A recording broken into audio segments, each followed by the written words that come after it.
Yeah, that's right. How come nobody's talking about this? You're completely sure of the math. Look at him. That's my quant. Your what? My quantitative.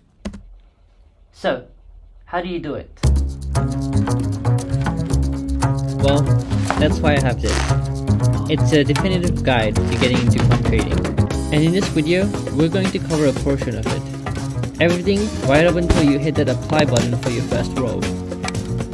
We're covering 3 chapters. Chapter 1, all about laying that foundation. 2 is building a solid surface area. And 3 is closing the loop before you apply. You're probably thinking, why should I listen to you?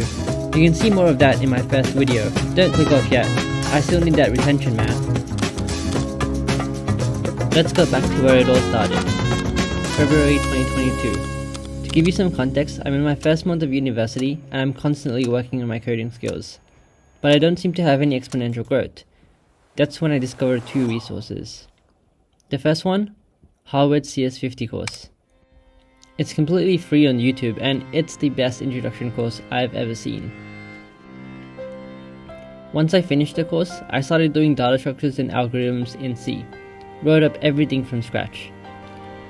The point was to learn how these data structures and algorithms work under the hood, which is essential to get into quant. I also found out about GitHub Student Developer Pack. I used IDEs, deployed projects for free, and learned new concepts too.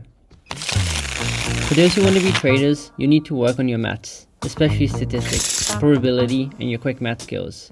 You can use something like ZMax to track your progress, with a good score being in the 70 range. Having these resources isn't enough though.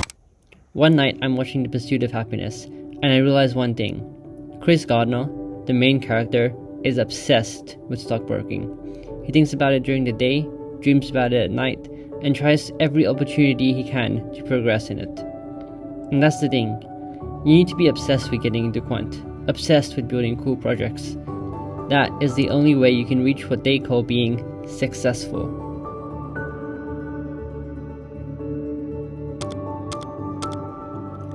This stage is where most people give up. Not because it's hard, it's actually quite simple, but because it'll feel like nothing's working. I call this stage the test, and you'll face it regardless of whether you're aiming to get into quant, trying to be a new YouTuber, or starting to work out. This is where the obsession from stage 1 matters, to survive the silence. The first part of this stage is to build projects. The biggest problem in this stage is trying to build a project just because someone else finds it interesting. Most people have this idea that they need to build something recruiters will like. Or even worse, they copy a tutorial on YouTube and end up with a transactional project. Something you spend a day on, add to your resume, and never look at again. These 2 methods keep you stuck. You need to build projects that excite you, things that you are curious about. My first project was very simple. There's a supermarket I shop at that requires you to click on this boost button every week, so you can collect more points.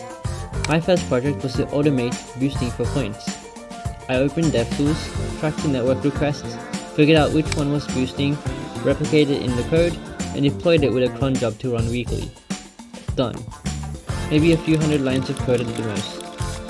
But in this process, I learned about networking, authentication, cron jobs, and deployments. And to this day, it continues boosting my points every week. And more importantly, I was excited to see it in action. You need to have trust that building what excites you will help you reach your goals. Your project should also be specific. If you're interested in semantic search, your goal shouldn't be to just build a semantic search engine. Make it specific. I'll build a semantic search engine that helps students learn more about course offerings at UNSW.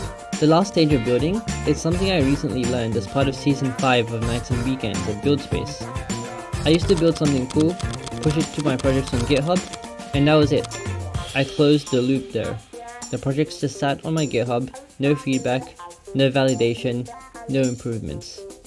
If you want to get far, you need to share what you're building. It doesn't matter where you share it, as long as it gets out of your mind and into the real world. If you do share it on Twitter, you can also tag me, and then me or anyone else in this community can leave feedback on your build. Once you're a few projects in, it's time to make yourself stand out. You need to express to the world who you are.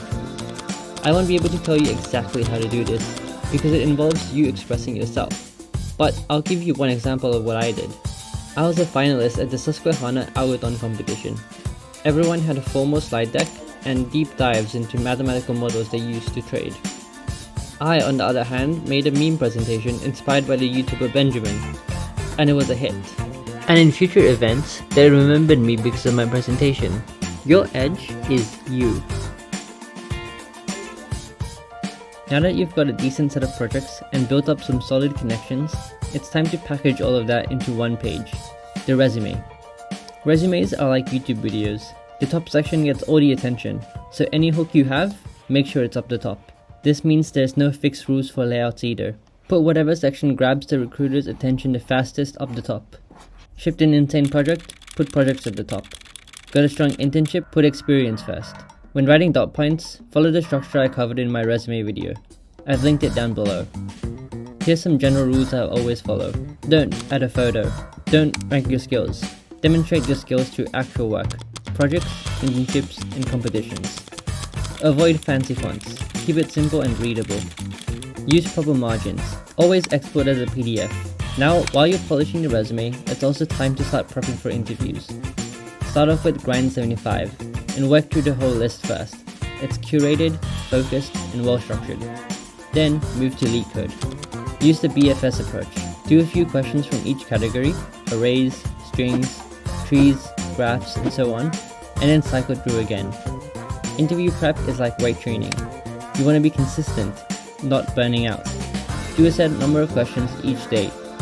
Don't overload yourself. The goal isn't to cram, it's to improve your skills. Finally, once your resume is ready and you've started prepping, you'll be at the application stage.